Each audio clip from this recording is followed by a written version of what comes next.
Hi friends, Siragadikka ஆசை சீரியலில் நாளைக்கு என்ன நடக்க போகுதுன்னு பார்க்கலாம். வாங்க வீடியோக்குள்ளே போகலாம். நம்ம சேனலில் இன்னும் சப்ஸ்கிரைப் பண்ணாதவங்க சப்ஸ்கிரைப் பண்ணிக்கோங்க. வீட்டில் சாமியார் கூட்டிகிட்டு எல்லாரும் அதை ஆவி கூட பேசுகிறேன், பேய் கூட பேசுகிறேன்னு கேட்டுட்டு இருக்கிறப்போ ராகவன் மட்டும் கிளம்பி ஸ்கூலுக்கு போயிடுறாரு.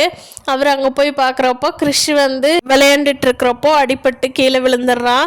அப்போது ஸ்கூலில் இருக்கிறவங்களாம் உங்கள் பாட்டி நம்பர் சொல்லுப்பா, ஃபோன் பண்ணலாம், அவங்க கூட்டிகிட்டு போகட்டும் அப்படின்னு சொல்லுங்காட்டி, இல்லை எங்கள் தாத்தா தான் இங்கே ஆஃபீஸ் ரூம்லேயே இருக்காரு, எங்க தாத்தாவையே கூப்பிடுங்க, நான் அவரு கூடவே வீட்டுக்கு போயிடுறேன் அப்படின்னு சொல்றாங்க. அப்போ ஸ்கூல்ல இருக்கிறவங்க ராகவன் கூப்பிட்டு கேட்குறாங்க, என்னங்க சார் இவர் உங்க பேரனா, உங்க கூடவே வீட்டுக்கு வரேன்னு சொல்றானே அப்படின்னு கேட்குறாங்க. இல்லைங்க, எங்க வீட்டுக்கு 2-3 டைம் வந்திருக்கிறான், அப்போ என்ன தாத்தா தாத்தான்னு கூப்பிட்டு பழகினதுனால அப்படி சொல்றான் போல.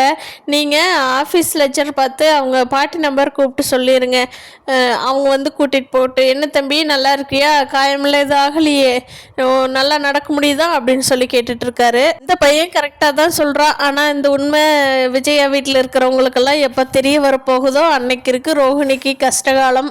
அருண் கிட்ட அவங்க அம்மா சொல்கிறாங்க, அருண் நான் இன்னைக்கு முத்துவோட வீட்டுக்கு போயிருந்தேன், அவங்க அம்மா கிட்ட போய் ஹெல்ப் கேட்கலான்னு சொல்லி போயிருந்தேன், ஆனால் அவங்க அம்மா முத்துவை மதிக்கவே இல்லைடா, அவன் என் பையனே இல்லை, எனக்கு 2 பசங்க தான், அவன் எனக்கு பிறந்திருக்கான் அவ்வளோதான், பையனெல்லாம் இல்லை, போய் அந்த வீட்டில் ஏன் பொண்ணு எடுக்கிறீங்கன்னு சொல்லி என்னையும் சேர்த்து டைவர்ட் பண்ணி விடுறாங்கப்பா.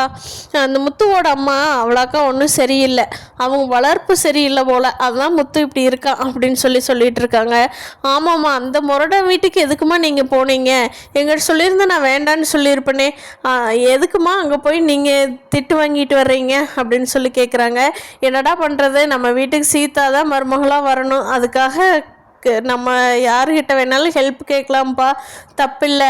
நீ இனிமேல் முத்துக்கிட்ட சண்டை கட்டாத, சமாதானமாக போகிறதுக்கு வழியை பாரு, 2 பேரும் சேர்ந்தா முட்டிக்காதீங்க சரியா, ஒருபடி நீ இறங்கி போய் பாருப்பா, அப்போ தான் சீதாவை சம்மதிப்பாங்க, நீ முத்துக்கிட்ட கொஞ்சம் நல்ல பேர் எடுக்க பாருப்பா அப்படின்னு சொல்லி அட்வைஸ் பண்ணுறாங்க அருணோட அம்மா. அருணுக்கு ரோஹிணி மகேஷ் கூட பேசாமல் இருக்கிறதுக்காக மனோஜ் ரோஹிணியை தங்க கூடவே ஆஃபீஸுக்கு அவங்க அம்மா கிட்ட கெஞ்சி கூத்தாடி கூட்டிகிட்டு போயிடுறாரு. ஏன்னா அப்போ தானே ரோஹிணி மகேஷ் கிட்ட பேச மாட்டாங்கன்னு.